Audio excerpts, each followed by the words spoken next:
The Friedman test is a non-parametric statistical test used to determine if there are significant differences among the distributions of three or more groups when the same subjects are in each group. It is the non-parametric equivalent of a repeated measures ANOVA. Please note that each subject is measured multiple times under different conditions or treatments for this test to be applicable. A company is evaluating the purchase of a software for lead management and customer lifecycle management. Their IT team has shortlisted 3 products.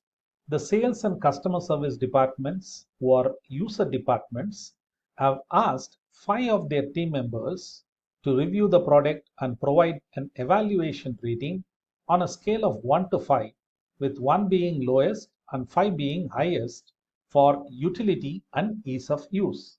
Let us craft the null and alternate hypothesis applicable for this scenario. In the next step, we rank the ratings provided for different software from 1 to 3, 1 being the lowest and 3 being the highest. This ranking is done for each reviewer individually.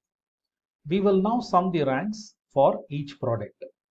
The next step is the computation of test statistic using the formula that you see on your screen.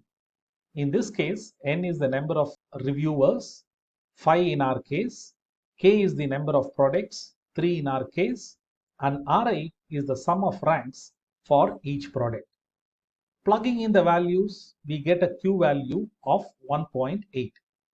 We can compare the calculated Q value with the critical value from the chi-square distribution with k-1 degrees of freedom. If Q is greater than the critical value, then there is a statistically significant difference among the product ratings. Let us use a Python program now to complete the process. We import the statistical functions from Scientific Python library. We create a list of lists representing the ratings for each reviewer. We use stats.Friedman chi-square to perform the test.